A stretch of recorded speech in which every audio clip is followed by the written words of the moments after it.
Hello, everyone. Welcome. We'll give everyone a couple of seconds/minutes to come in.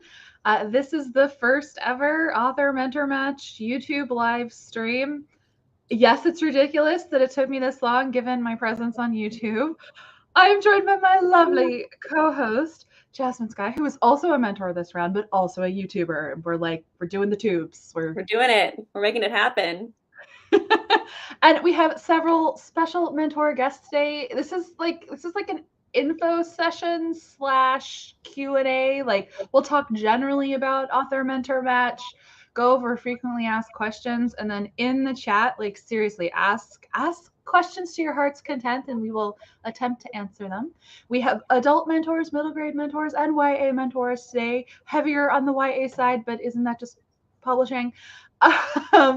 But we're gonna have other YouTube lives coming that will have a more of a mix. So yes, I do everything last minute, and so these are the lovely mentors who were able to fit this into their schedule, especially before the holidays. So, all right, and if you are new to Author Mentor Match, new to me, I am Alexa Donne. I am a YA author and YouTuber, and I started Author Mentor Match.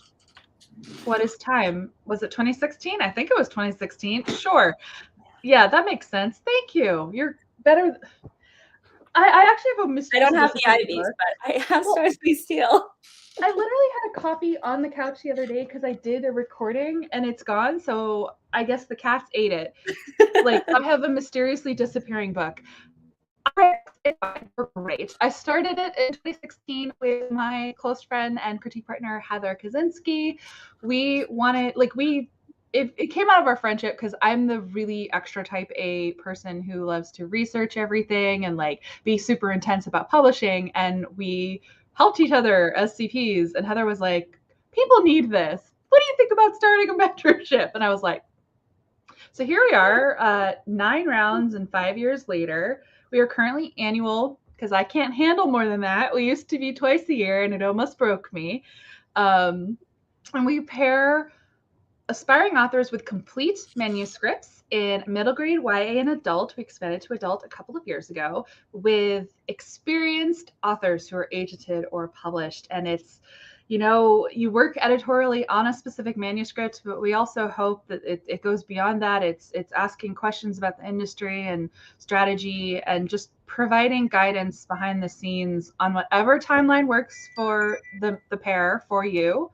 We don't want to stress anyone out with things, and we believe that querying works because it works, and we help you put together the strongest package possible. And no matter the outcome, we hope to provide support and tools for publishing in general. And Jasmine, would you want to introduce yourself? Absolutely, yes. And thanks, Alexa, for having me on and having me help with the YouTube channel. I'm so excited. And if y'all haven't subscribed to the Author Mentor Match YouTube channel yet, we're gonna have lots of different videos coming up, and one is already live, which is a quick, all of them are going to be quick short videos to help with various aspects of querying and writing tips and that. So one is already live, which is helping with writing a compelling first page by one of our mentors this year. So definitely check that out and subscribe to the channel. I'll plug the channel first, and then I'll plug myself. I also have a YouTube channel as well. We love engagement on YouTube. Yes. So yes, I also have a YouTube channel myself.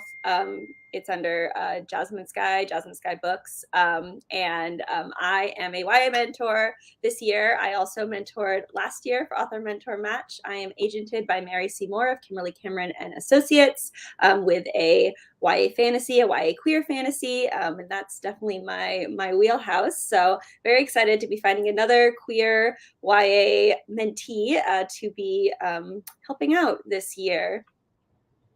Awesome. Okay, so now I'm going to slowly but surely bring the mentors on one at a time. I'll have them introduce themselves, talk about what they write and what they are mentoring in Author Mentor Match, and then we'll just we'll go in on questions. So We're already seeing them come in. I see some good ones. So excited, like, keep them coming.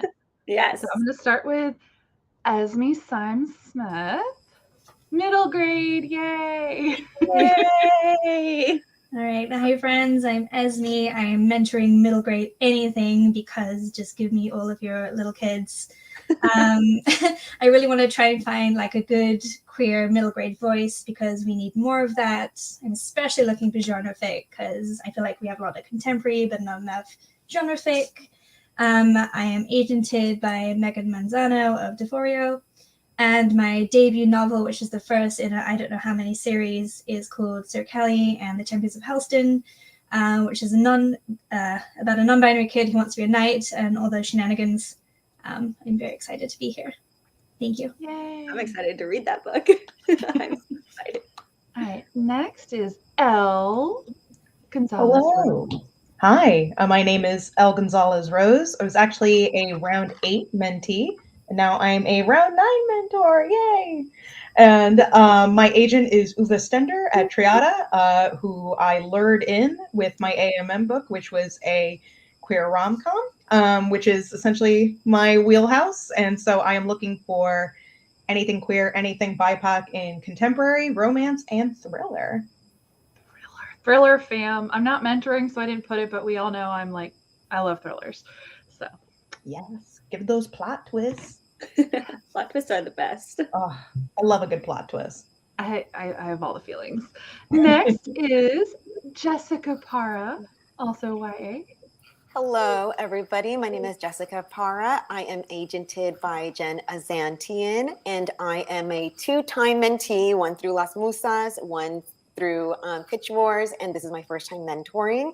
And I am looking out for all of the YA contemporary and horror. My book now, which I will hopefully have some exciting news very soon to share with everyone, is Don't Date Rosa Santos meets The Great British Bake Off. So I love foodie books. Give me like all of the sweets, even if it's in horror. Nice. And last but absolutely not least, Alice Chow. Hello, I'm Alice. Reppin' adult. I'm mentoring adult fantasy. I am, like Jessica, I'm a 2-time mentee with Pitch Wars and AMM. I was round 8 with Elle, and I'm now a round 9 mentor, and I'm really excited to be here. I'm looking for basically, I love all flavors of fantasy, but particularly quirky with humor and sass, or sasshole is what I call it, like, Gideon the Knight, that kind of thing. We love some sassholes. Right? They're the best. And it's not particularly actually theoretically relevant, but I'm curious, where is everyone based / located? I'm in St. Louis right now. Though I'm originally from England, which is why my accent is a hot disaster mess. I was listening. I was like, I heard a lilt. I love it. Yeah, it's 8 years of customer service doing me dirty. Plus, your name is very it's very Agatha Christie character, which is a compliment. I am from that area of the UK, so that checks out. Oh. I'm actually from. Oh, go ahead. No, I was going to say, following from Esme, I'm like, I'm in London, England, but I'm originally from Canada, which is why I sound the way I do. I am from Los Angeles, which is totally why I sound the way I do. I did not even know that California had an accent until I started watching some shows poking some fun at LA stuff, and I'm like, that's me. Yeah. The Californians. I am from I live in New York, but I am from New Jersey, which even if I didn't say it would be revealed the second I have to say something like coffee or like dog or something like that, it would have come out eventually. I love it. I think that's my favorite American accent. I throw a lot of y'alls into my my repertoire, but I got those and I confuse people because I've lived a lot of places. I'm currently in LA, born and raised in DC. So there's the Baltimore O that slips into my speech all the time. But then I lived in Atlanta for 8 years. Also Boston, but I never the only thing I got from Boston was wicked, just throwing wicked into a sentence superfluously. But the y'all is such a good word. Y'all is used way too much. It's just safe. It is safe. It's the best. Everyone should use y'all. I like it. So, but I got that, like, I've slowed down since I moved to California. You get that, like, California chill inflection. I love it. I'm like, yeah. Vocal fry too. So. And Jasmine, where are you? I'm Austin, Texas. Yes. I mean, I knew that, but I feel like I missed it. I started talking and then Alice started talking. It got crossed, but yes, Austin. Sorry. I'm here, and I was not born in Austin, but I was raised in Austin. I left for a little while. I went to Massachusetts, and then I was like, I can't handle this. I went back home to Austin. I miss Massachusetts so much. It's a really lovely place. It just wasn't for me. I get so bad seasonal depression. I need sunlight. Like Boston will do that to you. But I just love cold so much, and I love weather so much. Like, I love this time in LA. We're, talking about LA and weather. Like, it's so chilly out. It rained the other day, guys. It rained. Lucky you. I'm so excited. Anyway, this is a weather chat now. So we already have some questions coming in, and I will just throw one up. Does anyone have feelings about portal fantasy? Is it true that writing portal fantasy is a bad idea? That portal fantasy is dead. I don't think anything's really dead, is it? It just depends on how you do it. It also depends on your age category, right? Because we're seeing a lot more portal fantasy coming out. Like, I just did my most anticipated reads of 2022 video. It's not up yet, but I noticed there was 3 of my list were middle grade portal fantasy. So I think it's coming back in some genres, and hopefully that'll trickle up. Though, as we know, there are things that are in with some age categories that are not in with that never sort of come into other age categories. But I think portal fantasy is great. I love it. So I agree that I've seen a slight resurgence, specifically in middle grade. I've seen a little comeback, and I like this comment as well. I think portal fantasy has turned into second world fantasy. I'd agree. We've seen a lot of really great workarounds. With people writing that, where it's not literally a portal and they can kind of slide it into publishing through a side door, which is generally my advice anytime anything's dead. You trick them. Yes. So, and it's fun to find fresh ways of doing dead things. Exactly. Yeah. I mean, because I'm someone, my debut, secretly, obviously dystopia, never labeled that way. Blah, ha, ha, ha, ha. So, yeah. I also love the comment from Tess here about portal fantasy struggling to leave behind some of the colonialist overtones.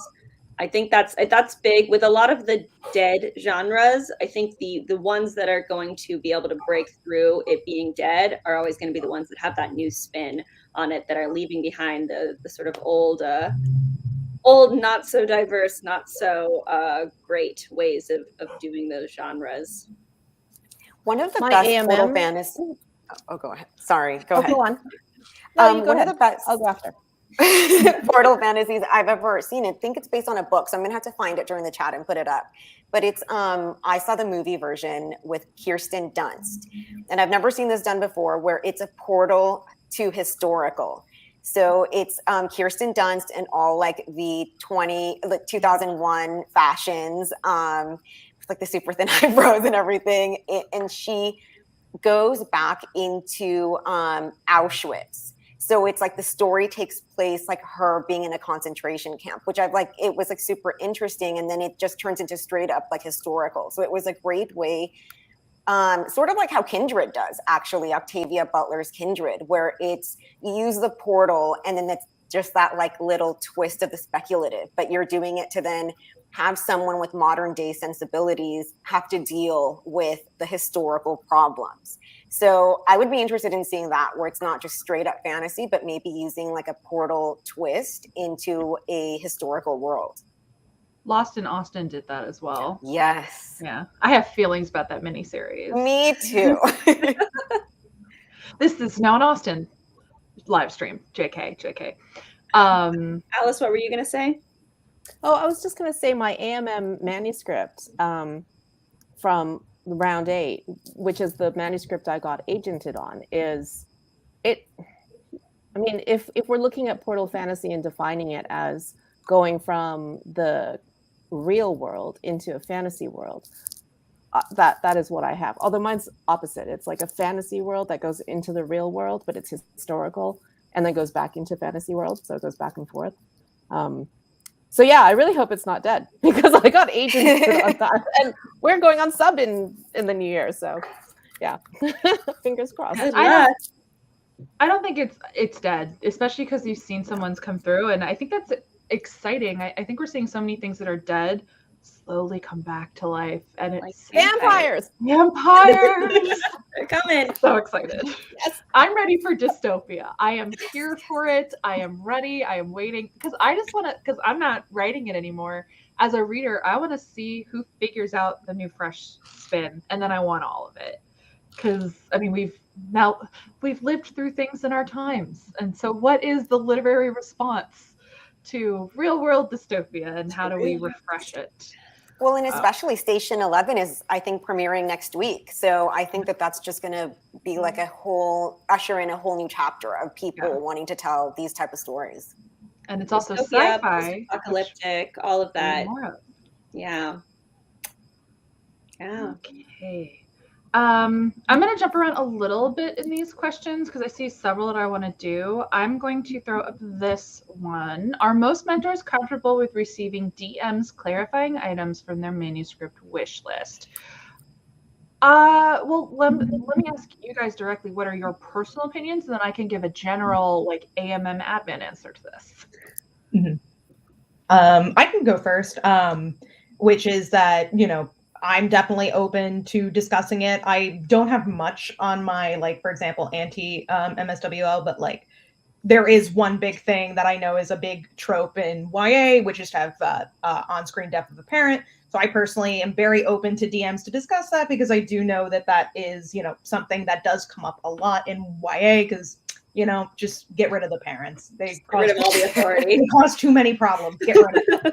So I totally understand it. So I know I personally am very open to discussing that and discussing how, is it a part of the manuscript? And likewise, if someone thought, you have this on your manuscript wish list, would you like to see this? Like, I'd be very open to discussing that. But I do know that with some other mentors, I'm sure that some topics are more sensitive and they may not be as open to discussing it, because it is very much a hard no on certain things. So I think it possibly, it's mentor to mentor, but I think it also depends on what it is that you want to ask about.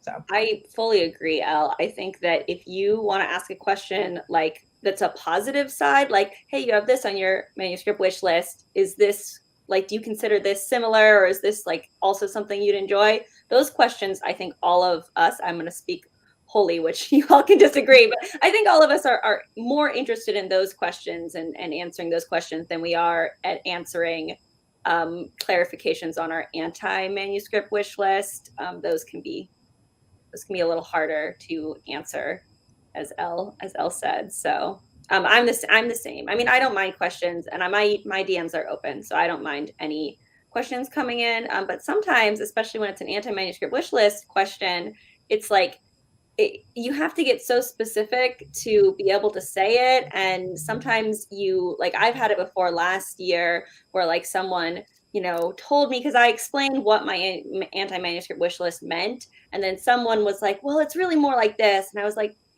okay, you can sub to me. But then when it came in, I was like, I'm not, this is still not what I'm never going to accept this. It's too close to what is an anti-manuscript wish list. So I would just avoid anything that's close to someone's anti-MSWL personally, but anyway. To tie off of that, I think like an example of a positive would be like on my manuscript wish list, I say that I'm open to contemporary with like speculative elements or like contemporary fantasy, but I'm very adamant, like, don't send me any second world fantasy. So if you kind of toe that line and you want to know, like, for example, like, is my manuscript, which has vampires in it, but takes place in New York City, if you do have that, please send it to me. I would love that. But if you're not sure, is this too much into something like, you might not be interested in that, not for any kind of bad reasons, or rather it's just not in your wheelhouse as a mentor, that I think is something that would be kind of like a positive thing you might want to ask a mentor. Yeah, my DMs are open too, and I've had a few questions. I think it's just really important to establish that any positive response is still not a guarantee that I will request or ask you to be my mentee. Yes. Yeah, I oh, go ahead, Alice. Sorry. Yeah, I'm open to DMs and clarifications. I mean, if it's pretty general, you can, tweet me or, yeah, is it tweet me on Twitter? I'm like, it sounds very strange. No, yeah, yeah, I'm totally open to that, and I agree with the clarifications on my anti-MSWL. I think they're pretty clear what I don't want. But if you're really uncertain, I am open and I'm willing to chat on that. So My DMs are open as well. I'm only on Instagram. I would say though, I would really want, and I think this is just like a major tip for like all potential mentees, is like really look through all of the mentors' profiles. Because if you already are like have some questions as to mine, maybe I am not the best mentor. Like there's a lot of mentors, so it's like maybe if someone is, has like a better fit for you, then yeah, probably submit to them. But like that was one of the tips that like when I submitted to Pitch Wars, it's like I spent hours going through the wish lists and made like a spreadsheet of like, people. So yeah, they're definitely open. I think I'm also very clear. I think I'm more clear on my manuscript wish list than the wish list, but for sure, if you guys have any questions, I'm on Instagram for that. Awesome. So the admin answer to this is I agree with everything you said about like 9 times out of 10, if you're asking to clarify an anti-MSWL, especially depending on what kind of anti-MSWL it is, like be very mindful of potentially creating trauma for a mentor. Like, let's not get into the finer details, for example, of what constitutes a sexual assault, for example. That comes up sometimes. But meaning, when in doubt, you can ask AMM generally questions, and we are always able to give you best practices or advice or funnel questions. Not that we don't come into the DMs like, my book's this, who should I sub to? Not that level of thing. But if you have any really specific questions, our DMs are open. The AMM DMs are open. We have an email. And we have also tons of public opportunities to ask questions. So you can also always use the Ask AMM hashtag, as well as our actual, this is an example of an event that we're doing on YouTube with opportunities to directly ask questions. We're doing Instagram lives and Twitter chats. So lots of opportunities to ask questions. So yeah, especially if a mentor doesn't have DMs open.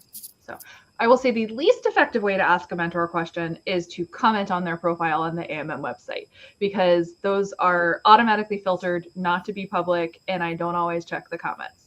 So yes, use other avenues. Which that really quick jumps to Nicole's question of where the anti-manuscript wish lists are listed. They're on the mentor profiles. So there's a tab on the mentor profiles that's MSWL/anti-MSWL. That's where you can, on the AMM website, Nicole. I am very intense, which is why the AMM profiles are very intense. It's all there. So you go into the profiles and there's tabs, tense, intense. And it's also purposefully uniform, meaning every mentor answered the same question so that it helps you with spreadsheet generating and because we love spreadsheets. We love spreadsheets. Well, and actually, I'll throw in a question because I don't see it here that I think is great that Jessica brought up. What is your guys' advice? Because I think multiple of you, if not all of you, have applied to this sort of thing before. What's your advice for sorting through mentor profiles, figuring out who people should apply to, best practices, personal experience, etc.? We love a spreadsheet. I hate spreadsheets. Kick him out, Alexa. Esme's got to go. All of my publishing endeavors are not spreadsheet based. I'm very much a go with my gut sort of thing. I did that with my querying. I did it when I subbed to mentor programs, which I never got into, by the way. But I would go through them all, and just like if any of them like really struck a note with me, I'd jot them down, and then I'd go through them again and again and again, and then cry a bit, and then finally have my list. Yeah, we love crying. Tying off of that, I also, in the end, ended up going with my gut. When I applied to Author Mentor Match last year, I like refreshed the website until the wish list was posted. I was so excited. And I went through all of them and I wrote down 10 names and I bolded who I thought was the best fit. And those 4 people did end up being the mentors that I subbed to. But I think that when I was trying to evaluate, going from 10 to 4, what I was kind of prioritizing was what in a mentor like was most important to me. And what I think, like, looking at my own manuscript and seeing like, what is like the standout thing about my manuscript? Because 10 people were taking rom-coms, let's say. And I was like, okay, but I kind of zeroed in on like mentors that seemed like they really, really wanted to see queer stories. So I was like, okay, like I'm going to narrow it down that way. And then other things like, like tropes and things like that, like, okay, they really seem to like this trope, which comes up in my manuscript. And that helped me narrow it down even more. And that was just for me, like figuring out who would be the best fit for this book. Because for me, I just wanted a mentor. I didn't care who they were. And I didn't care how they operated because I had no idea what I was doing. I needed just answers to questions. So it's like, I will take anybody if they like my book. Well, that's actually good advice in a sense. I would advise like knowing what you are looking for, like though the biggest priority of course should always be who is the best fit for my book, but maybe that's it. But sometimes it could be working style. It could really be like, it's really important to me to have a mentor who will Skype with me or Zoom with me or whatever. And some will and some won't. So it's just like with researching agents, like figure out what you think your priority is. Though I will say, when in doubt, exactly, like it's going to be up on the manuscript 9 times out of 10. I think one thing people don't often look towards, I love it. I want to know what my vibes are. But one thing people don't often look for that I actually think is very useful is definitely look at that tab for the mentor's favorites. Because if a mentor shares a favorite with you or multiple favorites with you, they're going to more likely like your writing too, right? So vibes. Yeah, that's what I did. When I applied to AMM, I actually didn't have that many choices, given I was looking for the fit with my manuscript, the particular voice I had for my manuscript, and then I was fitting that with the faves and the wish list. And I ended up, I think because it was adult fantasy, sort of mythological retellings. I mean, it was on other people's anti-MSWL. So, you kind of whittle it down. And so I ended up, I think I had maybe, I want to say it's 4 exactly. Those are the 4 I subbed to. And I mean, of course, I also looked at the working style, because having been a mentee before, I knew what would work for me and what wouldn't. And, I know that it's a personality fit as well. That's really important. So looking at that, but I mean, ultimately, sometimes you don't really have that choice. Like if I only had 2 choices, I'm going to apply. I'm just going to throw my hat in, because you just don't know, it's worth the opportunity risk. I will also say that it's okay not to know everything that you're looking for. Absolutely. And I don't know, especially with like agents and stuff, like you kind of have an idea of what you want, but you never know until you are actually in that relationship. Like buying a house, you never know you want windows until you don't have windows. So trust your gut and just go for it. Windows are really important when you're buying a house or I know. The house needs light. Yeah. And like going off of what Esme said, sometimes it's like your needs change. So I think for me, that's like one of the things too that I want mentees to know, that it's like whoever I work with, it's like I will be checking in with them to see if like, does this still work? Like, so I guess like transparency and communication. And that was like one of the things that I was also looking for, like not only with, like first I whittled it down based on like genre and age category. And then I really looked at like, will this person help me with my weaknesses? So it's like, for me, I was very, very upfront with like my weaknesses. Pacing is the bane of my existence. I could go on and describe everything and every single emotion. But so it's like when I worked with Hoda during Pitch Wars, it's like we really worked on pacing.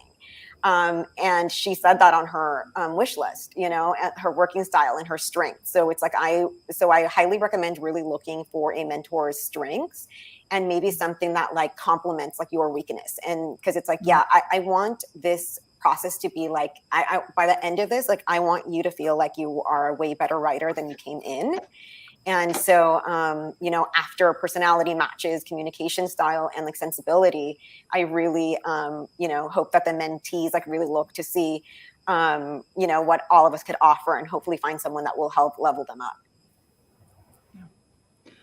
And just a pro tip, Jasmine already said it, looking at the favorites list, but in particular, look at the books, because it'll give you a really good idea about preferences for voice and writing style. Because sometimes that's that whole like fit thing, that je ne sais pas, where it's like you vibe or you don't.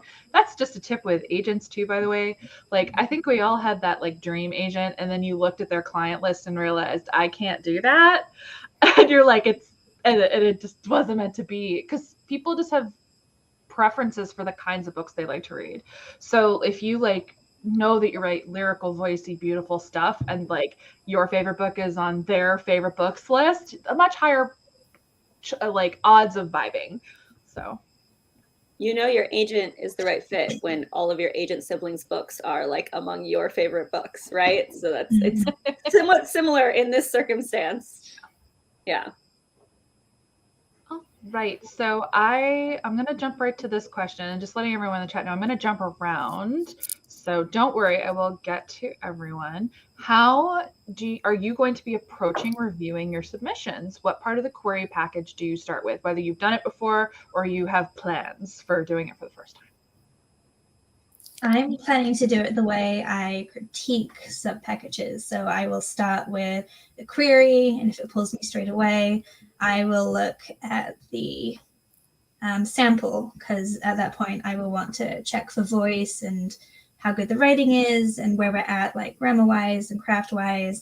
And then I will look at the synopsis to see how well you can craft a story, and if it pulls me in and if it makes sense, and what my plan is for that.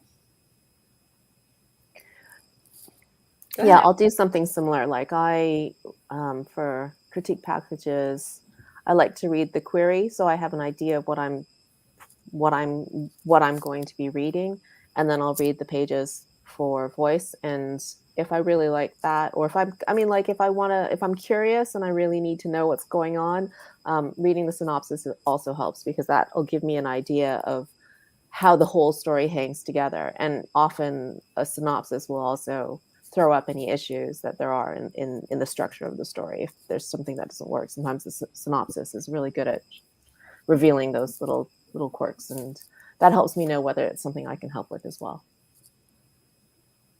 Yeah, I think I'm going to do the exact same thing, like query really just to know like what's the vibe going into it, like to see what's the idea here, not judging so much on the quality of the query, but the idea behind the query. Then going into the pages, and if I know I'm going to request a full, I think I won't read the synopsis, especially if it's a thriller, because I do want to be caught off guard by what you have coming, so I can really evaluate the pacing.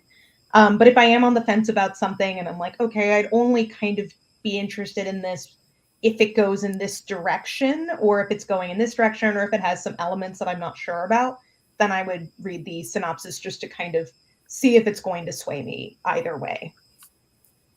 Same. I'm going to do that as well. I'm going to start with a query. I think some of my spidey senses will go off, like not only if like I love something, but also I'll be taking a look at word counts and comps to let me sort of know, like, are you reading in your genre? Are you reading new things?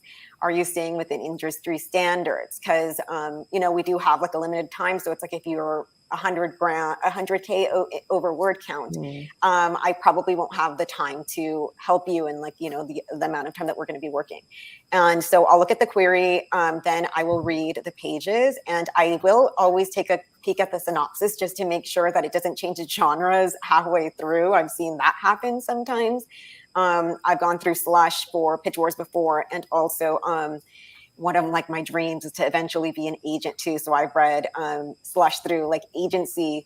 I did a BIPOC mentorship with Transatlantic this past fall. So it's like I did get to dip my toes into some stuff. And a lot of times I would fall in love with the query and even the pages, and in the synopsis, it would like fall apart or like change genre. So yeah, I'll be looking at everything.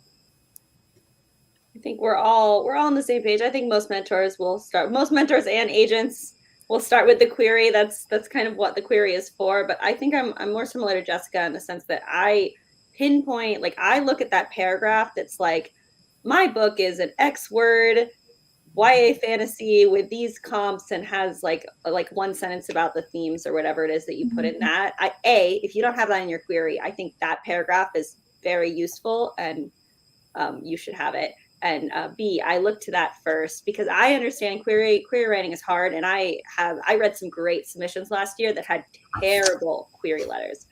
So I look to see if it's like if that paragraph interests me, then I will jump immediately to the pages. And then I'll usually read the first chapter, and if I'm enjoying it, I will then look at the synopsis to get an overview. But I read fantasy, so I think an overview of plot is more important. I understand with thriller, not wanting to be spoiled as much is a slightly different, vibe there. But yeah. I will also say that like housekeeping paragraph at the end of a query kind of shows us that you know your book and you understand what your book is, even if like the query itself isn't that great, or the synopsis is synopsis are never never great. But if these are hard. For the worst. But if you understand your genre and the expectations, that'll really help us to see where you're at in your process as well.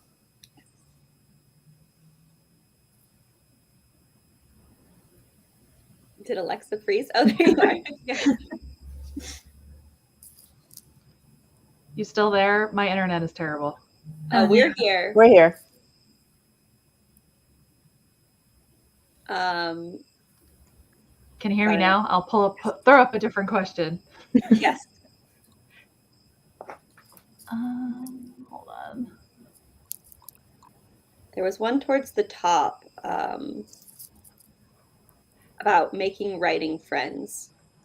That's a great one. Oh, I think I have. I specifically was in that position this time last year. What I did, I just made a Twitter specifically because I wanted to apply to AMM. I had no writing friends at all.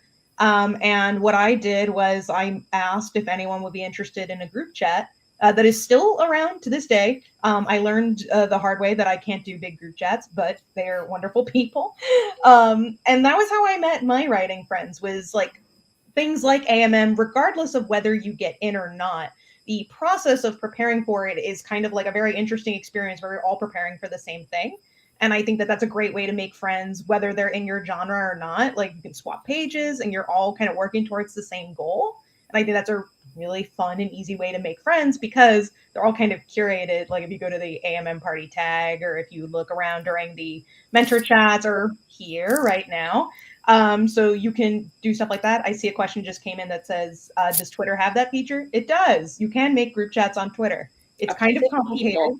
Yeah, you can have, I think up to 50 people. Yes. Is how many, but you can technically have more. And sometimes you can't add people and it's weird. But I will say with that, it's very exciting to make writing friends. Do be cautious about who you send your entire book to. Just use your discretion. If you don't feel comfortable sending someone your whole book, you don't have to. It's okay. And that's fine. But that is my tip, is using something like this to make friends. On the topic of like critiquing and being critique partners with someone, I always recommend, if it's someone you don't know very well, that you start with a chapter each. Both of you just exchange a chapter. Yeah. Because sometimes it's not even that they're going to steal your work or whatever. Sometimes it's just like the vibe's not a good fit. And you can give them advice on their first chapter and just let them know kindly, like, I don't think I'm the best person to critique the whole book, right? So Discord is a great place. Slack is another great place. I've seen that in the comments. Like there's lots of places where you can make group chats and find people, or like interact with people to find people. As Elle said, AMM and other things like this are great places. There's also other events that happen on Twitter, like #CP match. There's the new #Pitlight. Was that what it's called? Pitlight? Yeah. Where it was not for agents, but it was for people to pitch their books for the purposes of like finding other people interested in the same things. So there's, yes. Yeah, I think one of the biggest benefits of these kind of programs is the community that kind of grows around it. Like, very few people will get in, but everyone can benefit from it if they participate. And, you know, most of my writing friends were made during the Pitch Wars submission times.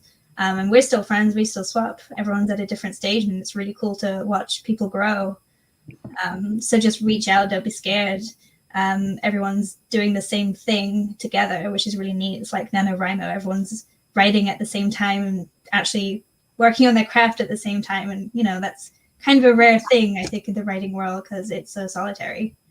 So just really make the most of this time. And I'll just say briefly about the relationship sticking and doing something wrong. You're likely not doing something wrong. It depends on what stage you're at. What really makes friendships stick is going through stuff together. And especially when you're at the beginning stages, I feel like we all went through this. I definitely did those early days of having CPs and like trying to find your people. Some people fade in and out. Like, you know, they hit a roadblock on their manuscript, especially if you connect with people on whips, or they query lightly and it doesn't go well and the rejection crushes them. And a lot of people just move on to something else because this rat race isn't for them. And it's not you doing something wrong. Interests just diverge and people grow apart. Just keep trying, like everyone said, basically. And like, you know, AMM, the community is a great opportunity to find your people. And find things in common that aren't about your work and your writing. If you can connect with people on a real human level instead of just being like swapsies, then they'll last much longer. One other way to connect is just being in social media mutuals, right? Just like interact with people, and sometimes they'll follow you back and interact back, and like things kind of start steamrolling. But it's not going to be everyone you interact with, right? Don't set your heart on someone because you think they're super cool. Like cast a wider net, you know? I'd also say, like, I tend to be somebody who is much better with small groups. I'm not great in big groups. One-to-one is like, I'm an introvert, so one-to-one is really, really good for me. It's much easier for me. But, you know, I've done writing classes, and that's really great because you're like, for me at least, I'm in a structured environment and we interact on a regular basis. And for me, it's much more natural because I have things to talk about that are coursework related, and it makes it easier for continual communication. I get to know somebody in a sort of organic way in that sense. And also like being in my Pitch Wars cohort, like, you know, being through an AMM, being through something together, and especially being through something together during the pandemic, that just really bonds you, like having to suffer through the same thing with other people. You're all in the same boat. That's a kind of connection that you can forge with people that's pretty strong. And yeah, like once you get into the whole writing thing and you have to suffer through rejections and all of that whole roller coaster, having your crew with you, your support team, it makes a huge difference. And so that's just being there for somebody and being there for people as there for you. It's a nice relationship. It's really great. So yeah, totally go for it. Do your best and keep trying. I think this is great to get therefore a timing question. Once mentors and mentees are matched, how long would you say they work together, or what has been the average timeline? So those of you who have done it can speak to your experiences, and I can say generally, we say the general life of the manuscript, or 1 year ish, is like the requirement. It's what we say to mentors ahead of time. Like, you're not working every second of every day for a year, but like you're just because it can take a while to get a book into the query trenches, like there will be checkups. Some books go faster than others, but it varies wildly. Like sometimes you're best friends for life. Some mentors and mentees work on multiple manuscripts. It really varies. So some of you who have done it, what has your experience been? We started in February, and I think it was February, March, April, May, June. 4 months for edits, 4 months for revision, and then I went on. I started querying. So, and we're now in I'm still in touch with my mentor. I mean, she's not looking at my work now, but she's great because I can, I toss ideas with her. I ask her questions about her opinions about, when I had my agent offers, we screamed together. It was great. And like, when I was like freaking out, she was there. That's what we mentors want. We want to scream with you.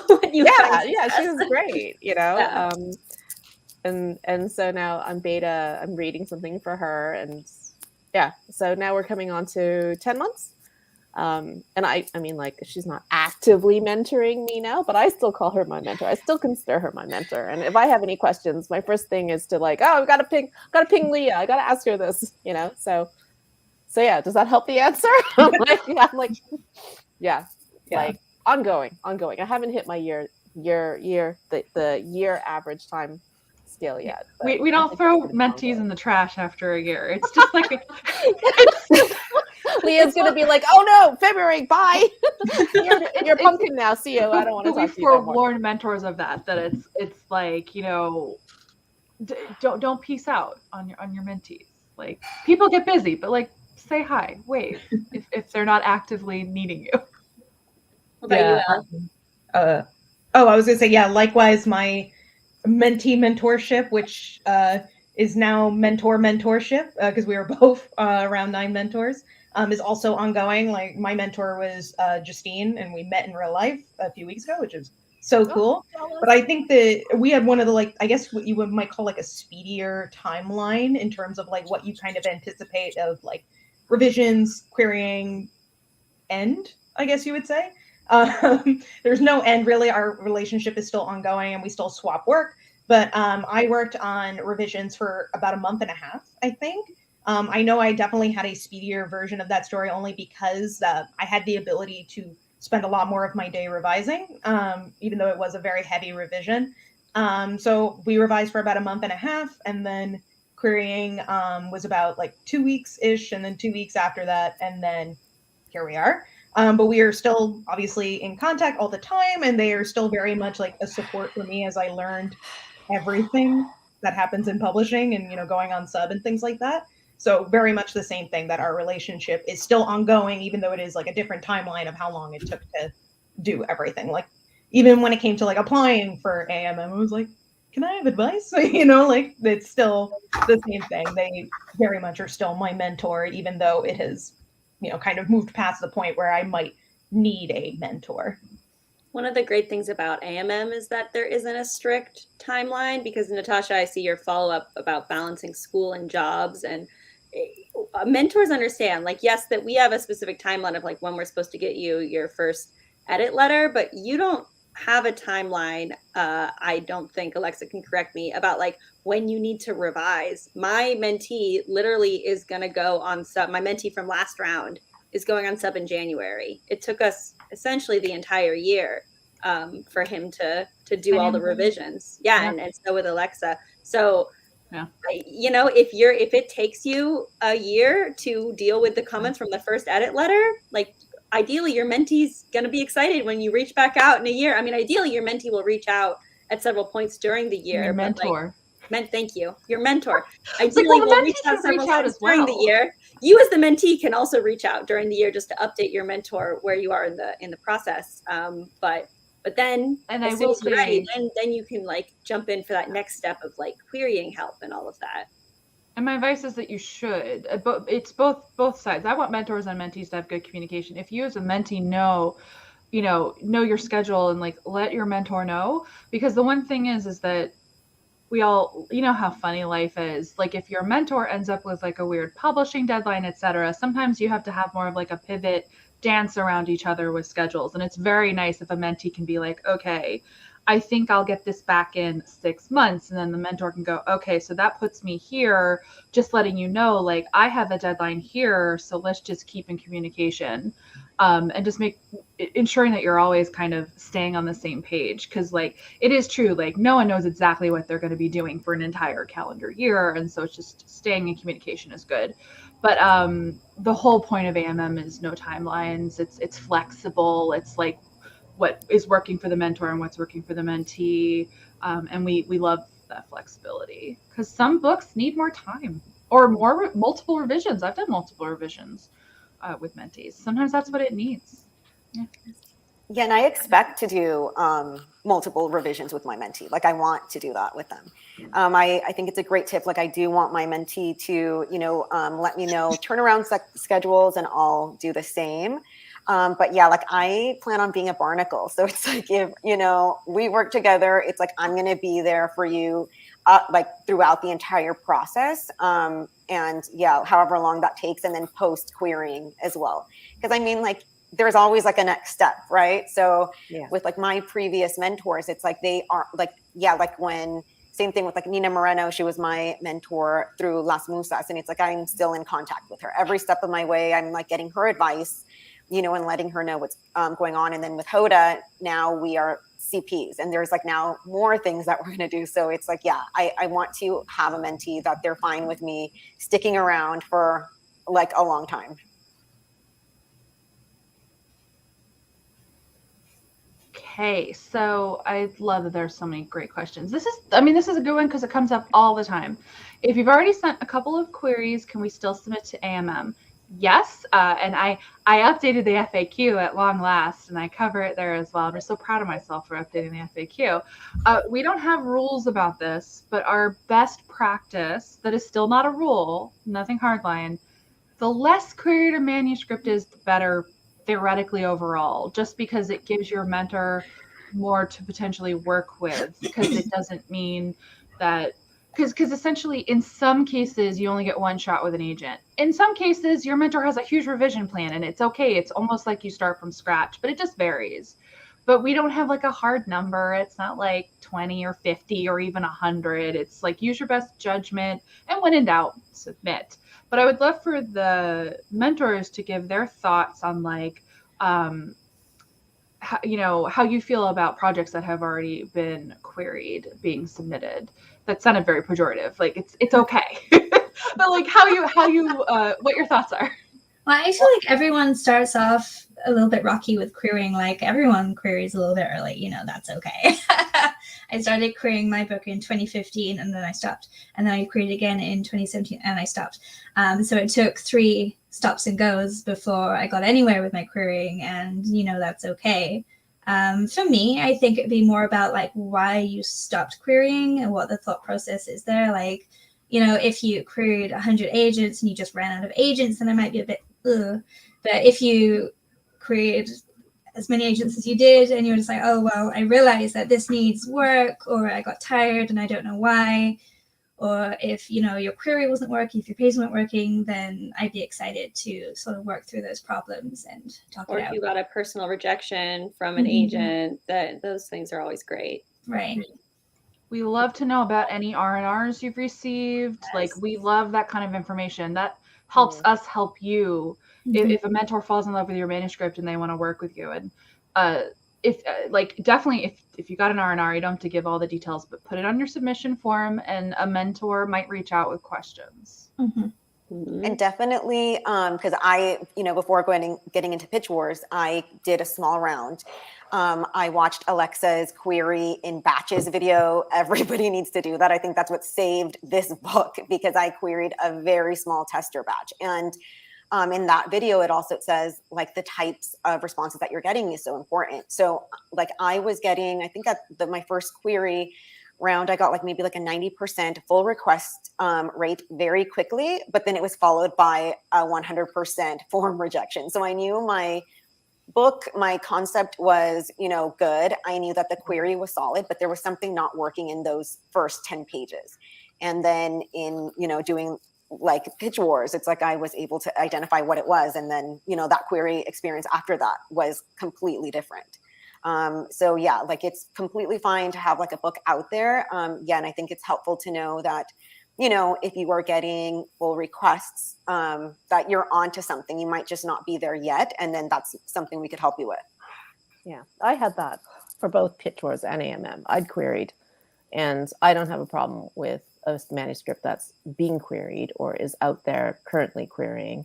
I would say that if you are chosen, if you're chosen as my mentee, and I'm pretty sure most other mentors will suggest this, is that you would pull your query, like you'd pull your manuscript, you'd pull all your fulls so that you basically maximize your chances. If you have somebody who's requested a full and then you pull it because you're revising in AMM, the chances are, I mean, all of the people that I pulled from, they all wrote back, which is amazing. Agents writing back in the same day saying, yes, that's fine. Pull your full. I'm looking forward to it when it's ready, and I think that you don't need to be afraid that that's going to screw your chances. It really, I have heard of agents not being happy that you do this, but it is like so rare. I mean, like 1 in 100, basically.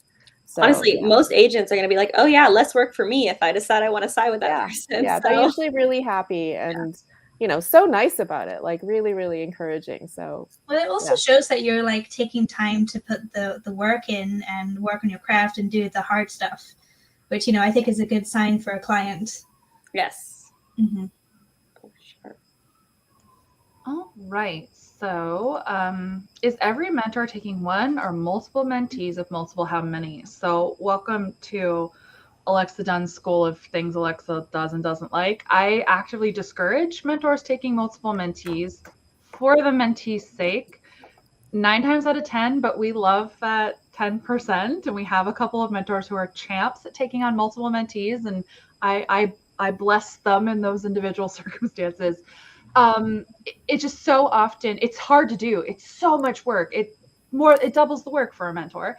And I never like the idea of like divide and conquer, of it draining resources away from one mentee to another, spreading a mentor thin. So 9 times out of 10, if, each mentor and or mentor pair will pick one mentee. Every once in a blue moon, I allow some mentors to double up. And usually only if they've done it before. If any of you are going, oh no, I want to pick 2, we can have a conversation. And it's mostly just, it's for the mentees, but the mentors too. You're doubling your workload. And so we're very circumspect and careful. And I'm just thinking about when you take on like too many beta projects and you're just like, I love these all, but oh my God, I want to die now. So I'm keeping that in mind whilst we go to this. Absolutely. And a mentor might think they have time to do it, and then they like sell a book, a week later, and it's like, oh no, suddenly it's hard. You can always find time for one mentee, but multiple. But it can work out, and so I do occasionally make exceptions. I don't want to discount my MVP mentors who have killed it, but they had long conversations with me before that happened. So, all right, let's talk about new adults. This is actually a good question.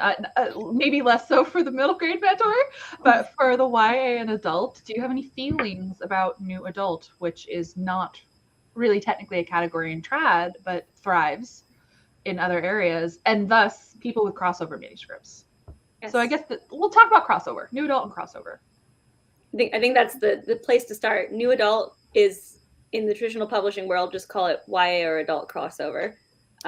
Don't use the term new adult. It's gonna scare people away in the current age, but crossover is doing pretty well.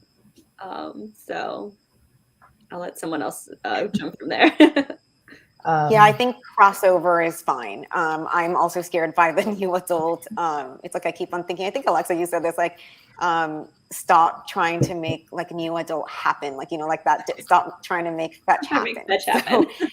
Trad Pub and specifically bookstores rejected it.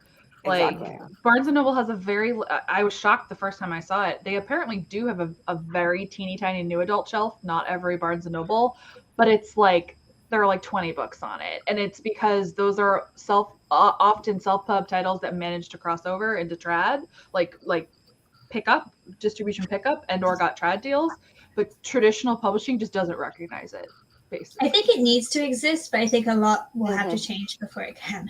And I don't think the problem is trad tried, and since it failed, they're like, okay, we don't have to try that again. And I just think they're very stubborn, which is why YA and adult are having some very interesting and weird transformations right now. Yes. Well, honestly, I think it's more likely we're going to end up with a teen category that's for lower YA, and YA is going to become a new adult category. I don't know that that's going to happen, but I think that's more likely than new adult being a category, like becoming the category. Well, that's all the conversations I have, because even in middle grade, there's the whole conversation about like, middle grade as we know it, and then upper middle grade, and then YA. And it feels like there's this huge jump between protagonists that are 11 and 12 to protagonists that are 16 and 17 and 18. And there's the whole like middle ground. We have a new adult problem in middle grade too, and it sucks because no one knows where to put their books, and you can't age up or age down because it is what it is. So I'm the kid. We need more age categories. Lower honestly. YA. Yeah. Mm-hmm. It sucks. Yeah. That's why I want to see a teen category show up that's like 13 to 15, and then a YA category that's that 16 through 22 or whatever it's going to be, right? Or that 18 through 22, and then whatever you can. I'm not in charge of the labels, but I think so. Yes, to answer the question though, I think many mentors, and many of them actually listed on their manuscript wish list, are totally cool with crossover stories, both on the adult and the YA side. But it is in the rules that you should sub to only one category. So figure out which side you think you fit better tone wise. If you think that your stuff is reading more like a YA in terms of pacing and tone, sub to the YA mentors that want crossover. If you think your thing is a little more adult, the adult mentors who want younger characters, I call it like, think about your anchor category. Like, where would it sit on the bookshelf? And if your comps are YA, it's probably a YA with crossover potential. And if your comps are sitting in the adult section of the bookstore, it's an adult book with crossover potential, because traditional publishing handles those very differently. With YA with crossover potential, you need a YA agent. It has to sell as a YA to a YA imprint that likes crossover books. And they market it primarily to YA because the primary YA book buying audience is adults. Adult crossover, totally different ballgame. They're not, it's like a late stage publishing question of, do we also market this to YA readers, not even teens? But it is like, you need an adult agent who sells to adult imprints. It's just all about how the industry works. And so we're here to help. That said, I cannot stop you from submitting to mentors in different categories. Like, I'm ultimately very nice. I have very few hard and fast rules, guys. Because I never want to stop something good from happening. And so if there is if there are 3 YA mentors who seem perfect for your crossover book, but there's one adult mentor who says they like crossover, you can do it, Link. I won't stop you, but don't apply to more than 4 mentors. That is a bad cheat. So, yay. Right. Here's a quickie. Do you stalk your mentees on social media? Oh, yes. Yes. Yeah. I'm in the tags for like everything, just being like, that looks nice, but it won't impact my decision. Like last year, for the mentor Slack, I remember several of us discovered that our mentee selections were also like artists, and we were like, oh my gosh, look at the art that they can do, and we were just like trading all of these posts from our mentees that didn't know they were our mentees yet. So I'm just going to springboard off of that, thinking of a good question. Do you have any tips or best practices for don'ts for mentees on social media? This wouldn't just apply to you as mentors, but also agents, but things that that you yourselves are like, oh, I'm not going to do that on social media because it's so common to be social media stalked. That sounds so bad. Social media checked out. Mm-hmm. I do have a tip that kind of came up when I was a mentee last year that does have to do with social media. I don't think it's a hard and fast rule, but I think it's just as a community. Like, this is mainly for people who are applying to AMM.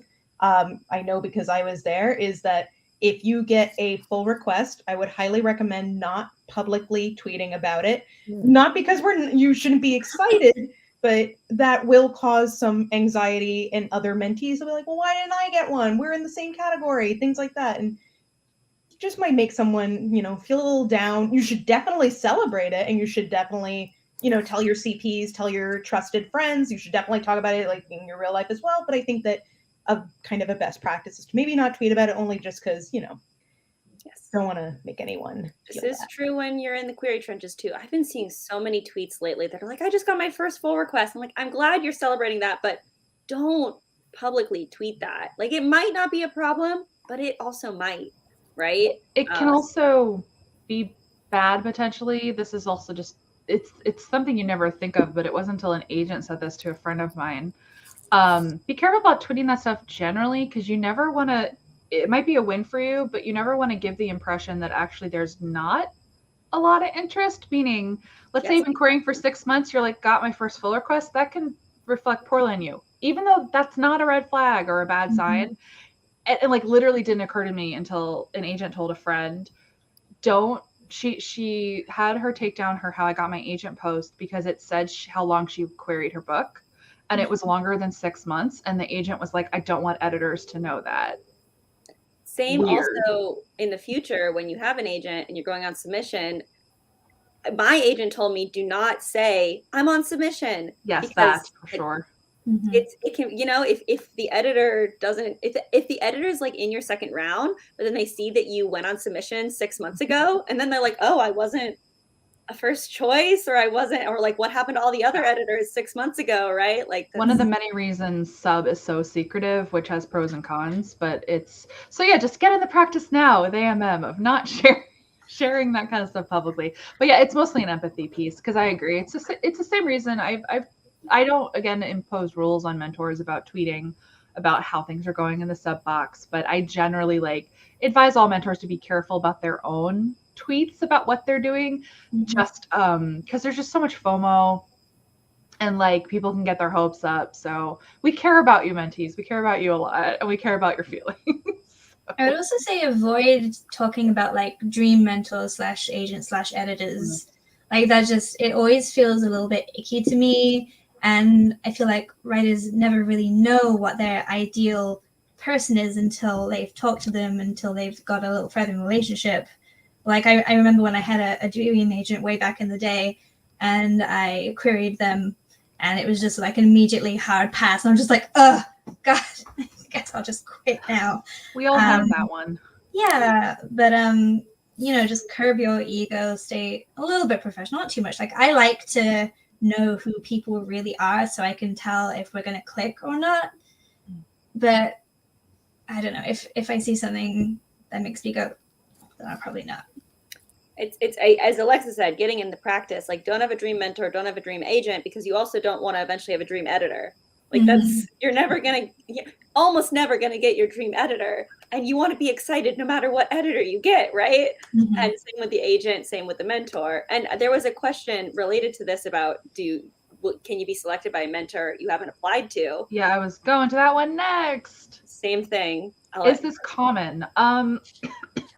It's common for AMM in the sense that we encourage this in every single round. We have a couple of people who find matches who didn't directly submit to them. It's not common in the sense that the vast majority of AMM mentors will pick one of the things submitted to them, but this happens every round, and because we like it. Basically, we say to all the mentors, like, you see something that's great but not for you, flag it in the inbox. Like, we call them gems. You're all gems, but like when it's like, oh, this was like it's a killer premise, but it's just not for me, or it's a killer premise, but I'm already in love with this other one, and we flag them for everyone. Just so that's why also it's not the end of the world if you don't pick the perfect 4 mentors. Your right mentor may find you anyway. So. Yes.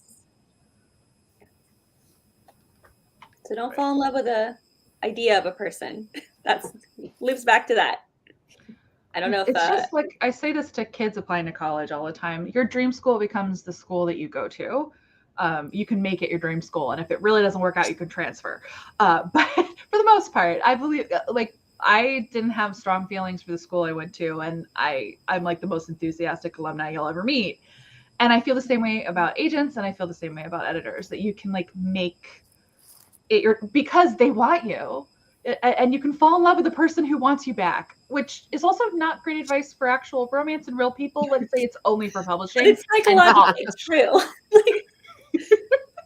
It is a psychological human brain condition that when someone is interested in you, you are going to think more positively about them. So Yeah. So awesome. There was another one on here that I wanted to. Oh, I can throw this one up. Based on past numbers and how many more you get each year, how many submissions would you expect from this round?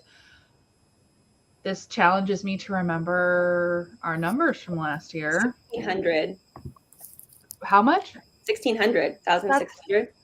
That's wonderful, but also upsetting. Yeah, so I can tell you that represents, we were either just under or just over 1,000 the previous round, so that was a pretty big jump for us. So I would expect between 1,600 and 2,000 this time is my guess. And the big jump there is accounted for. We've really expanded adult, which definitely contributes to that, and that's good. We love adult. We want more adult. And by category, YA always has the most, but adult's definitely been giving it a run for its money as we've expanded. Middle grade always has the least, but we love you so much. And that's, but like don't always think of that in hard numbers though, because like there's always like a ton of great quality submissions, regardless of like whether one has more submissions than the other. We're always impressed by the quality. That sounds like I'm footing around the answer, but it's true. It's like let's say middle grade gets 400 and YA gets 800. The middle grade and the YA mentors are still all finding like this really great crop of fantastic submissions with so. Everyone ends up with a short list. No one is just like, oh, this is the only good one that's submitted to me. Like there's always like 10 that you're like, oh my gosh, how am I going to choose between? And just perennial advice I love to give. This means if you're watching this and you've applied before and you haven't been chosen, please resubmit, because we purposefully try to have new mentors every time, because it really is just about like fit and falling in love. And every round, a book that was like someone was so close on it last time, or everyone was like, this is really good, but like the fit wasn't there. Every round we have at least one or two mentees who were rejected the previous round and are then chosen. So please submit. Every round is a new opportunity. And this follows on our previous one. It is not a sign that your book should be shelved. You haven't queried many people, not at all. Don't think that way. Like it's apply again, workshop your query, but 4 or less is nothing. So, especially in this market. Yeah, totally. I'd say aim for 100, and then see. Like do it in batches, of course, but batches.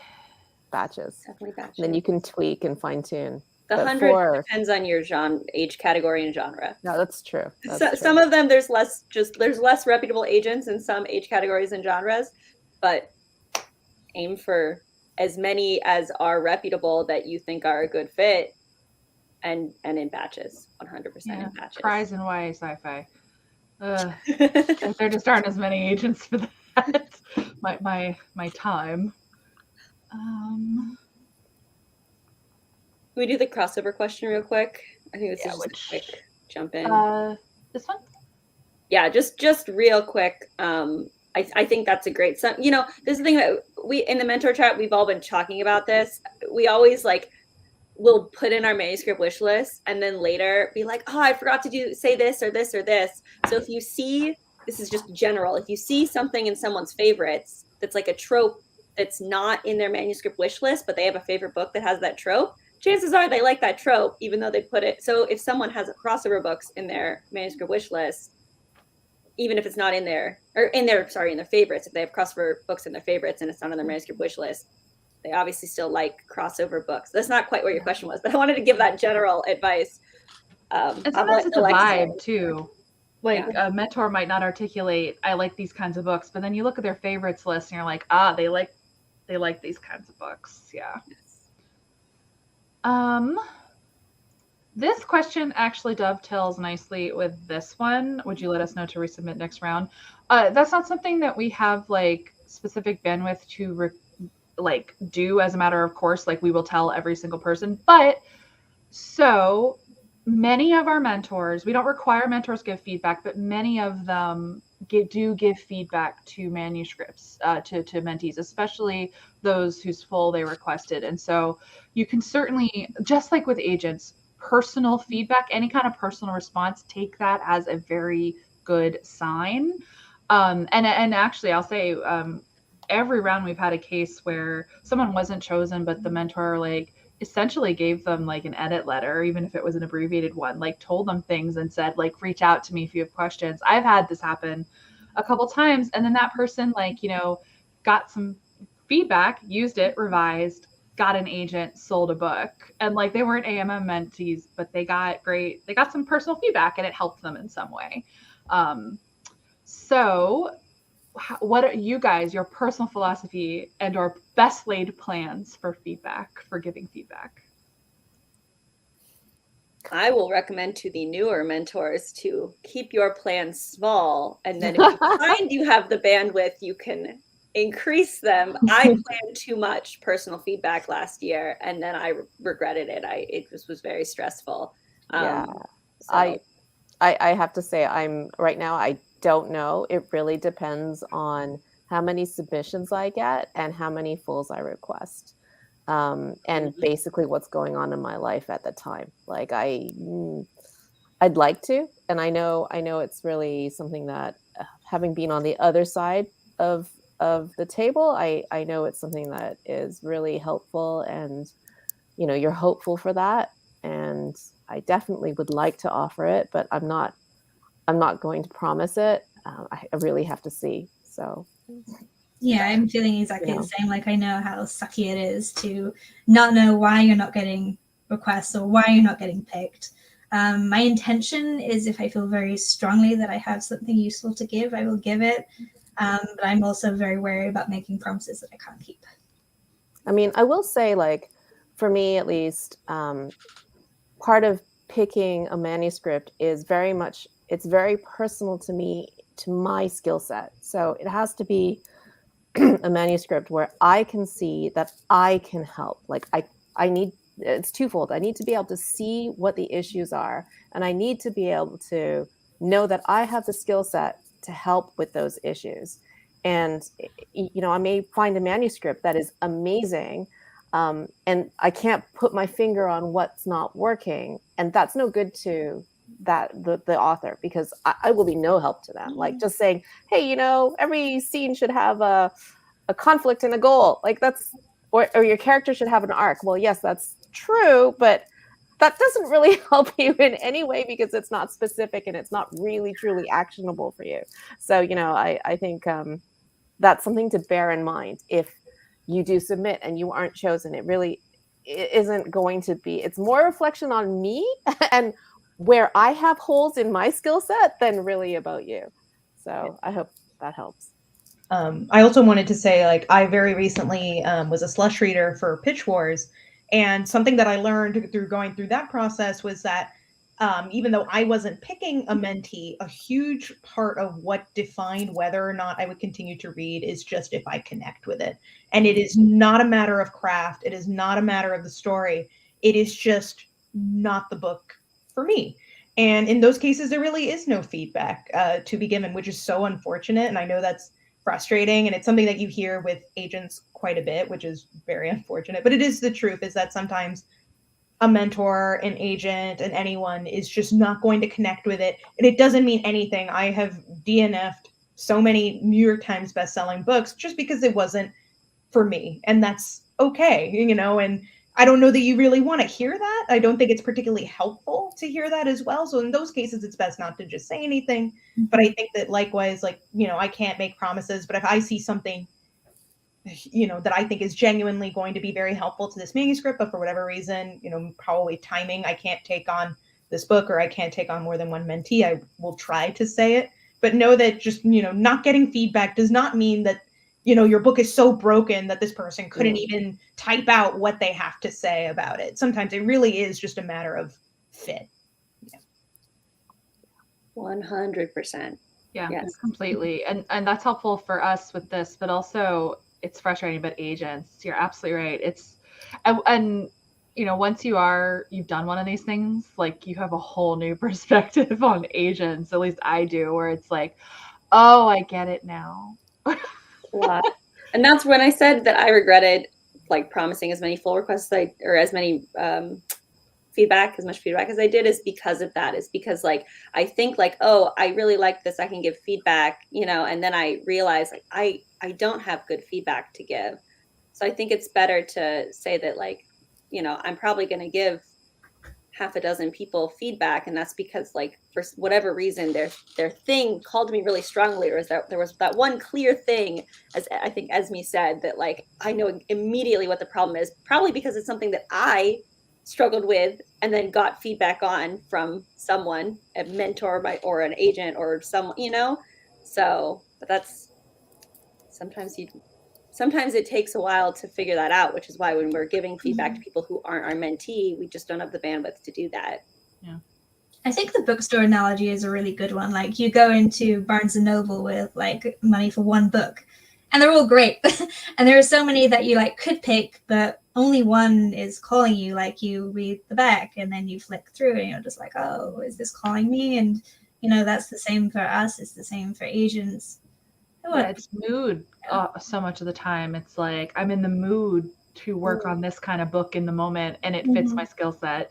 I'm not mentoring this round, but I did the last two, and actually last round, like, you know, I last minute was like, I'm going to mentor someone, but it was literally just, I want to help someone with thriller structure. And it was a very specific thing, like, because like, that's something that it's like, I can do this one thing, and it's just like, how is that person feeling in the moment? And yeah, and what I fancy doing today might not be what I fancy doing tomorrow. And yeah, I mean, it really kind of sucks to say that and hear that, but we always say timing is so important.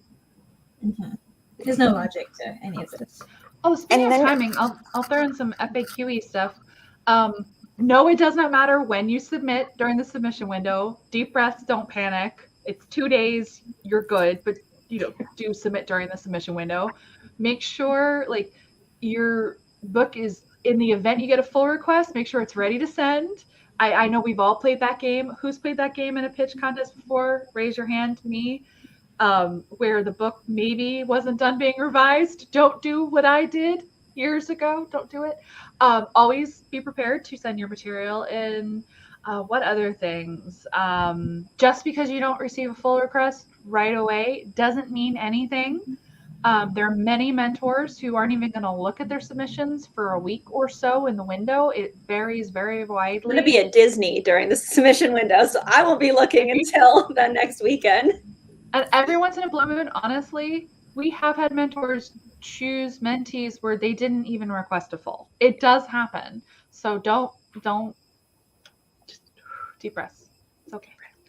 Don't tie all your mental health onto this, please. Yes, it's which is easier said than done. I'll tell, and Esme said this too. Like I applied to AMM. I think Esme applied to Pitchforks, but I applied to AMM in 2018 and didn't get in. And I wrote a new book, and I got an agent with that book, and then I became a mentor last year, and now I'm a mentor again, right? So like sometimes it's timing. Sometimes you know. I didn't get any requests 2 years in a row, and then no requests at all. My agent was the mentor I previously submitted to in Pitch Wars, so I was just like, well, we found each other eventually. I like to say that my agent rejected the first book I queried, which is the one that got rejected from AMM too. My agent rejected that book in one day. Like it was like a less than 24-hour form rejection, and then my next book I queried her, she signed with me, right? So nothing means anything. Yeah. And they don't remember usually, which I find. No, she didn't. On the call, I was like, yeah, you rejected my previous book in a day. And she was like, oh, what was it? I don't remember. I'll throw this up quickly. We covered the anti-manuscript wish list. This is about tropes. I've seen mentors where everything in the list screams my manuscript, but they don't like one trope I use. It depends on how seriously they dislike that trope and how instrumental it is to your manuscript, honestly. So I'll use a thriller example. This isn't even a trope that I personally dislike, but I say like, thriller readers, if they don't like mental health twist tropes, it's a deal breaker. Like some tropes are deal breakers, some aren't, if that makes sense. That's one I could think of in thrillers that is like a hard or fast rule for a lot of readers. use your best judgment. But yeah, anyone else have thoughts? I mean, we covered this earlier, so if you weren't here at the beginning, I would watch the recording when it comes up on the YouTube channel, because we had a whole section on anti-manuscript wish lists. So, yeah. And I think we can wrap it up. I'm going to throw up the last two questions as of now. Let's do this one quickly. How did you guys find your CPs personally? Pitch wars. Not getting into pitch wars. Great way to find CP. Honestly, Twitter is a great place because there are so many like hashtag events that you can come, like, be excited about other people's work, and they will invariably, some of them will be excited about yours. Just, you know, connect with people on a human level. Don't go looking for, you know, work from somebody. But if you find a connection, you're like, oh, we write too. We can swap pages. Yeah, honestly, I think that's where I find most of my CPs right now. And accept opportunities when they come up. Don't be afraid of commenting or reaching out to people. You know, everything's a little bit scary, especially when you're pre-querying, because it feels like everyone's way ahead and everyone's way more talented than you. But like, everyone just likes writing. You know, you have something in common already, so make the most of it. Where did other people find your CPs?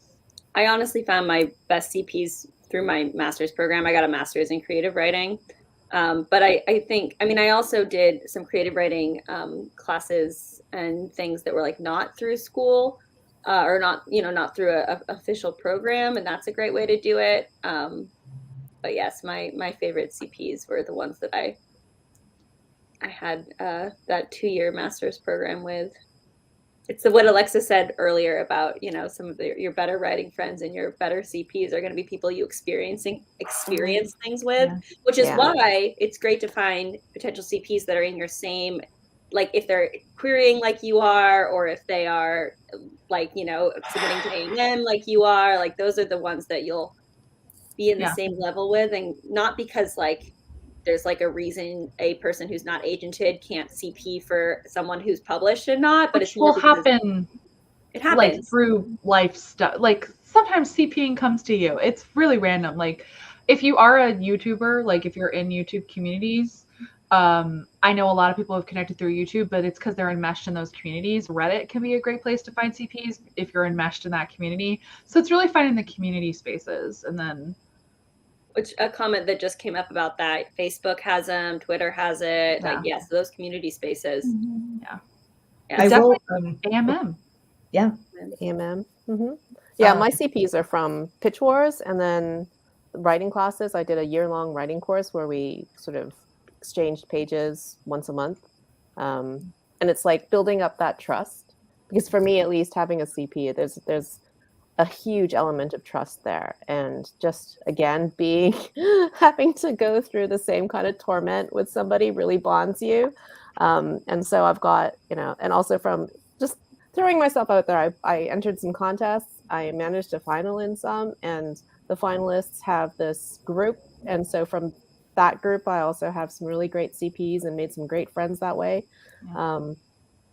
So just I think if you just put yourself out there, you're bound to meet people, and especially people, you know, the same kind of humor you have. If you guys get the same jokes, that's a great, you know, great sign that you're probably on the same wavelength. And even if you don't write the same genre, you can give each other feedback, you know. And I think that's just try different things. I'm also someone like sorry. Go ahead. Well, for me, it's like the same thing. It's like I collected people from like all the things that I've done. So I've done UCLA Extension. Like I met Alyssa Coleman in that, like one of our very, I think we were like in novel 2 together or something years ago. That's my former AMM mentee, everyone, who's just my friend now. We became friends. It's really, she's great. So is she? Yeah, she is. So it's like, and then another thing that like I forgot to mention that's huge is Skibwe. So it's like I joined my local Skibwe regional. So I have friends from there. My most trusted CP is Carolina. I met her through Las Musas. Nina, she was a brave mentor that took on both of us together. And then like the best thing that happened is like we became best friends. And then Pitch Wars. So it's like in every community that I put myself out there, it's like I try to meet new people. And then inevitably, it's like you'll meet your people. And so it's like I have like CPs across like all my little communities that I've, you know, put myself in. Other than my MFA, one of my best CPs and like best writing friends I met because we were both nannies at the same agency. And we just happened to start talking about writing, and then we both realized that we were both querying, and then our relationship just grew from there. You just meet people. I mean, I still have the stray odd CP from Harry Potter fandom. So yeah. And I just also want to advocate, this doesn't necessarily always help you in the moment find someone to CP your manuscripts, but I am a fan of the one-sided CP, meaning through my years, if I saw something I wanted to read and help that person, I mean, I guess clearly why I was drawn to mentorship, but I would just like shoot my shot, like, hey, do you need a CP for your book? And sometimes that becomes reciprocal later. So it doesn't, and vice versa. You might sometimes have people offer to read for you. Like, I know that's the holy grail, but it may happen eventually, especially as you do events and pitches. Like if you do AMM party, you might have someone slide into the DMs, like, your book sounds cool. And like ideally reciprocal, but sometimes you're just like putting yourself out there. And you could get CPs through other people. Like I'm a connector type. If I know people might have a love match, I create CP relationships. Look for those people too. Look for the Alexa in your life. But there are lots of different ways. Be the Alexa for be the Alexa. But we actually we have connected AMM people too. Like last round, we had mentors who were like, I think you would do well with this other person who submitted. Would you like to be introduced? So there's some of that went on as well. So it's, you know, lots of opportunities. You could also put out an ask on your social media preference, like, oh, you know, help, I'm looking for CPs, I'm looking for a writers group. And, you know, half the time I'm like, hey, I have a Discord for you. Want the link? Yeah. So I'll do this one briefly before the last question, which is your other question. New to AMM, what is AMM Party? It's a thing on Instagram and Twitter. There's a graphic we created, and every day there's a prompt, and you answer the prompt. So like who your main character is, or like post a book aesthetic. So it's the AMM Party hashtag on both of those platforms. So if anyone would like to make that happen, not required, but if it's like a fun way to get to know each other. The mentors, a lot of the mentors are doing it as well, so you can get to know them a little bit. And I hope someone does it on TikTok. I'm not cool enough for that, but I hope someone does, because the kids. If y'all see it on TikTok, please let us know. We want to know. And I think this is a great question to close on. How many revisions should a manuscript go through before submitting to AMM? I would love to hear your guys's. I mean, you've all gone for mentorships. Like, what are your personal philosophies with your own work, as well as what you hope to see? I think it really depends on what kind of writer you are. There's no hard and fast rule. Like I would say, if you are one of those writers who writes very methodically, slowly, you agonize over every paragraph, every sentence, but by the end of your first draft, you have a really clean copy or clean draft. I mean, you basically want to make it as good as you can make it, the best to your ability that you can do on your own. And that, how long is a piece of string? It really depends on your skill set and how you write. Like I'm an iterative writer, so I will do multiple iterations. I read my paragraph, like whatever I write, the next time I sit down, I read what I wrote before and I do minor tweaks and then I keep writing. Do the same thing, Alice. Right? So like that means that my first draft is actually like it's been through multiple, like already I've worked on it quite a lot. But, you know, some other people are like, I've done a full draft in 3 days and now I have to, you know, clean it up, and that'll take some time as well. So it really depends on you as a writer, but I think you need to have that. And this is like a skill set I think every writer needs to develop, to be able to look at your work and to objectively assess it and say, this is the best I can make it on my own without help. And this is what I will submit to you. Not, well, you know, it has lots of typos. I haven't really read it through properly, but you know, hey, it's okay. Like that I think you're not doing yourself. You're not putting yourself in the best light, and you're not giving yourself the best chance if you do it that way. Yeah. Go ahead. Oh, So I'm gonna say I actually recently did a video on this for the AMM channel. So keep an eye out Come for up on this channel, that. subscribe. Yeah, but just like kind of like a summary of what I said. I think something to be aware of in terms of like, regardless of how many revisions you've done, if you are looking at your manuscript right now, let's say it's draft 3, and you're like, I want to submit this, but you know you want to make an absolutely enormous change to the manuscript. That is something, you know, that you might want to reconsider. Like maybe that's a revision that you need to make on your own. Even if it's draft 1, if it's draft 5, if it's draft anything, if you're like, I'm going to change the premise of this book, or I'm going to axe a POV, and you know you're going to do that, that's something that's kind of like, it doesn't matter how many revisions you've done, that's something that maybe you should consider doing on your own. And, you know, exactly like Alice said, when I submitted, it was draft 2.5, but I knew that that was like as far as I could take it. I couldn't take it anywhere else. I was out of ideas, but I knew that something wasn't quite right. It wasn't polished enough to query. So I submitted it to a mentorship program. That was what I knew, was I knew that I needed outside perspective and objectiveness. And, you know, for me, draft 1 didn't have an ending. That's not something that you can submit to AMM because it does have to be complete. But, you know, if your draft 1 is feeling polished, but you're just not sure how to improve it, just depends, you know, who you are as a drafter. But What Elle said, I think that's the key. It's not so much how many revisions, it's if you're willing to do more, right? Like don't submit to a program like AMM if all you want is a rubber stamp that says you're good, you're ready for querying. Yeah. Submit if you know that something's off, but you don't know what it is, and you want that outside, you want that mentor to come in and help you. Mm-hmm. Yeah, I'm not looking for something that's necessarily query ready.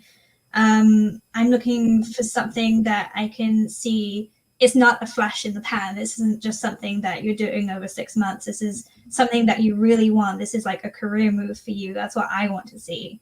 So I'm not necessarily looking for like super shiny polish, but I'm looking for dedication and a willingness to look into the big things and put the hard work in.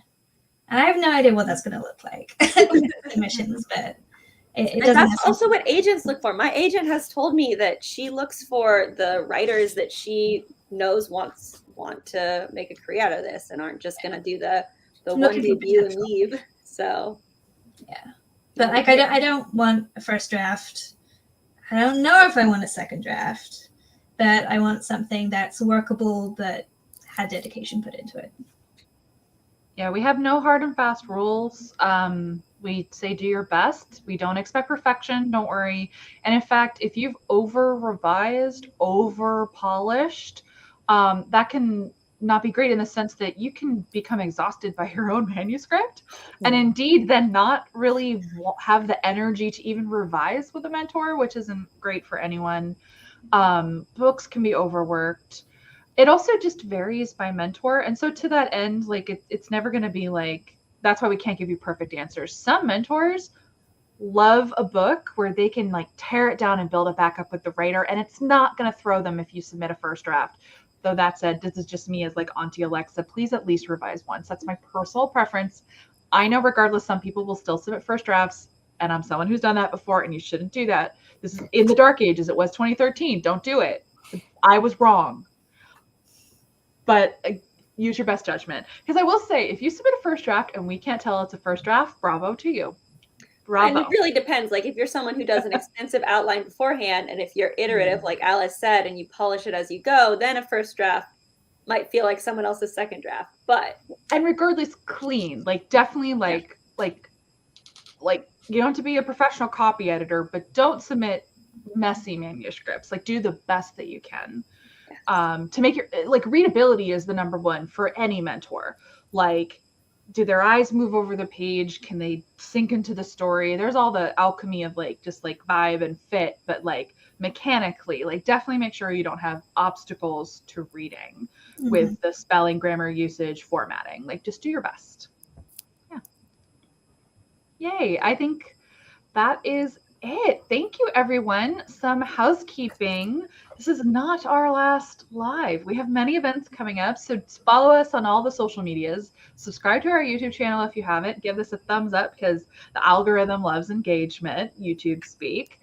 Because we have a lot of content coming. As Jasmine said, we have pre-filmed stuff that's going to be going up, including a video from Elle. We have more lives. Our next live on this channel is the 26th of December, and that one is all about queries. i.e. your package. We're going to give you advice about query, synopsis. We might even cover some first page territory. It's everything that you would be submitting to AMM with special mentor guests. You can ask your questions and we'll give you all of our best advice for how to best present yourself in submissions. We will also have another thing like this. I called it a mentor salon because it sounded fancy, but it's just like this. We're going to have a collection of mentors on the 9th of January, the week before submissions open, from different categories with more Q&A. There's also Instagram lives. I really don't know how Instagram live works, which is why someone else is handling that, and we love them. We love Mary. We love Mary and all the mentors volunteering to do Instagram lives, because I know I could figure it out, but have I bothered? No. YouTube is my first love. And then we have Twitter chats too. There's so much going on. It's all happening. Pick your favorite platform. We have something going on, except for TikTok, because TikTok. So we're really excited. Thank you so much for joining us. You can find that schedule on Twitter, and I will also UN. It's on the live tomorrow's on Instagram. Yes, the live tomorrow's on Instagram. And the schedule's on Twitter, but I will also put the relevant details in the description box of this video. Remind me to do that when we are done. And thank you for joining us, all the mentors and everyone in the chat. Have a wonderful what is today? Saturday. It's Saturday. Have a wonderful Almost Sunday for me. See, almost Sunday for you. Have a wonderful rest of the day, the week, the weekend. Wonderful holiday season for those of you who observe the various holidays coming up. And we'll see you here on the 26th. And we'll see you in the submission box, hopefully, on January 12th through 14th. Yay. Bye, everyone.